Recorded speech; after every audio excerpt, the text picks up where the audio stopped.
Welcome to ILTV's Israel Daily. I'm Gabrielle Weiniger. Coming up in today's program.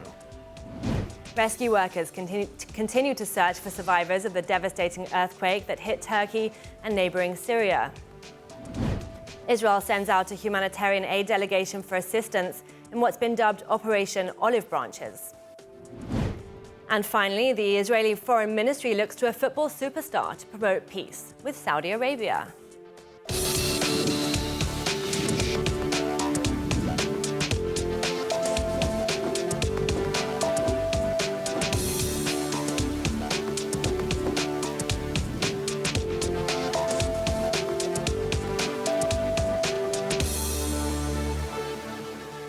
In our top story today, close to 5,000 people have been killed and thousands injured by a major earthquake that struck southeastern Turkey near the Syrian border on Monday night. The quake is one of the largest to strike in the past century, raising fears of a new humanitarian crisis in a region already strained by years of war, displacement and economic hardship. More in the following report. This is the moment a massive earthquake struck Siverek in Turkey in the early hours of Monday morning. Captured by CCTV. The death toll from the earthquake has risen rapidly, with nearly 5,000 people killed, most in Turkey. In neighboring Syria, over 800 people dead and thousands wounded, while more than 790 people were killed and 2,200 injured in northwestern opposition-held areas. This, according to the Syrian Civil Defense, the White Helmets. They say Syria is in a state of catastrophe. ليه ما نرمينه؟ يعني في خوف نحن خايفين على الأولاد عاوزين هزة عم نطلع طبقت الباب وقفت المفاتيح جوا ما عندي زلمة ابني درويش على البركة ذكرنا اكلينا بس الله هيك نحن نايمين شغل رب العالمين هذا هون. Syrian opposition say hundreds of families are still trapped under the rubble and time is running out to save them. A glimmer of hope in Turkey. 7,800 people have been rescued across 10 provinces. Meanwhile, Turkish President Recep Tayyip Erdogan has declared a national mourning period for 7 days. Videos on social networks and Telegram show heartbreaking footage of children being pulled from the rubble. As countless remain buried and heavy rains pummel the region, the death toll continues to climb as search teams navigate blocked roads, broken buildings and violent aftershocks. To discuss this, we're joined on Zoom by former Israeli diplomat and former head of mission in Turkey, Dr. Alon Liel. Dr. Liel, thank you for joining us. Thank you. As former ambassador to Turkey, you're well aware of its history with damaging earthquakes. Was the government of President Erdogan prepared to deal with this tragedy? First of all, the scope is so big that they cannot be choosy this time. But knowing the Turks, they will be very, very careful while directing the aid forces, especially when Israel is concerned. The region is extremely complicated politically, especially for us. First of all, Syria is an enemy country. But inside Syria, there is a region controlled by Turkey.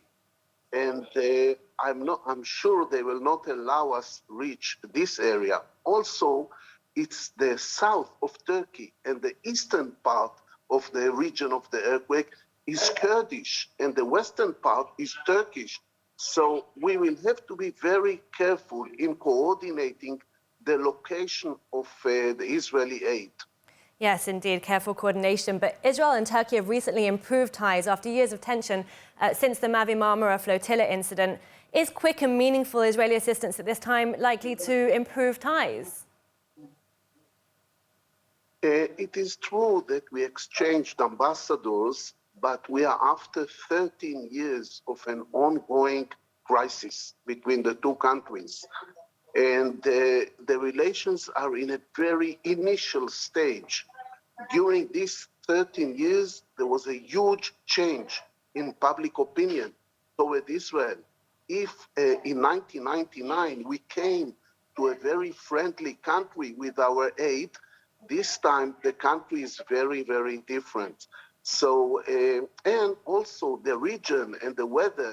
Region, I mean infrastructure-wise, it's a very, very different operation than the one we had in 1999. I want to take it back to inside Turkey, which you know very well. Much has been said about ignoring building codes.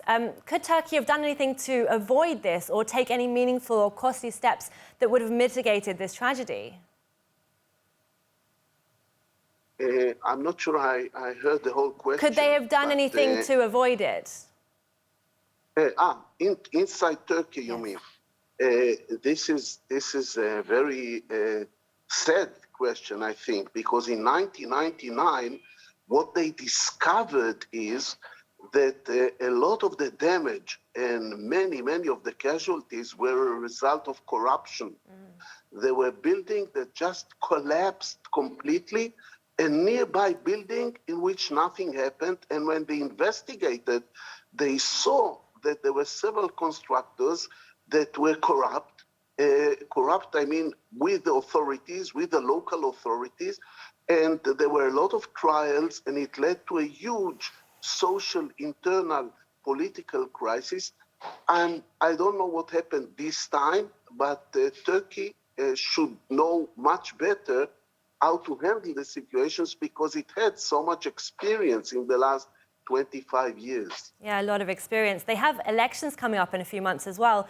It might be too early to say at this point, but is the earthquake likely to strengthen or weaken the position of President Erdogan?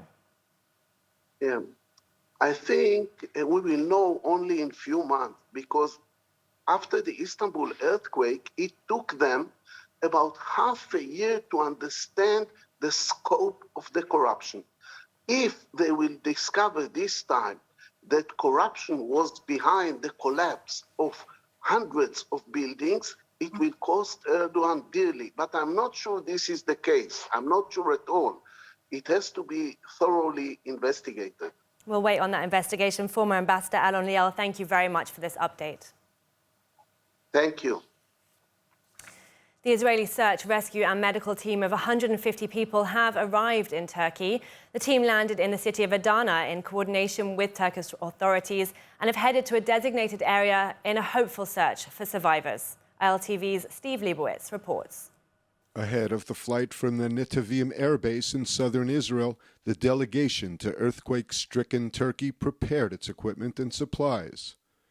The delegation is headed by experienced veteran Colonel Golan Vach, the commander of the IDF National Rescue Unit.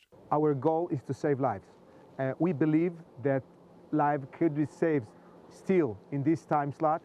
The conditions and the circumstances are difficult. The weather is cold and the destruction is severe.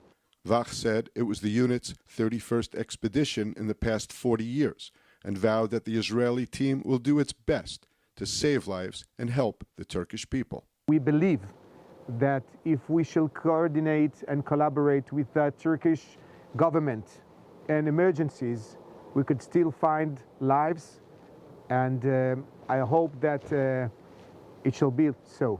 Shortly after landing at Adana, the aid delegation of Home Front command officers and fire and rescue service officials immediately began the rescue and assistance mission. The Foreign Ministry is weighing an additional flight containing humanitarian items and medicine, and an IDF field hospital is planned to be set up in Turkey in the coming days.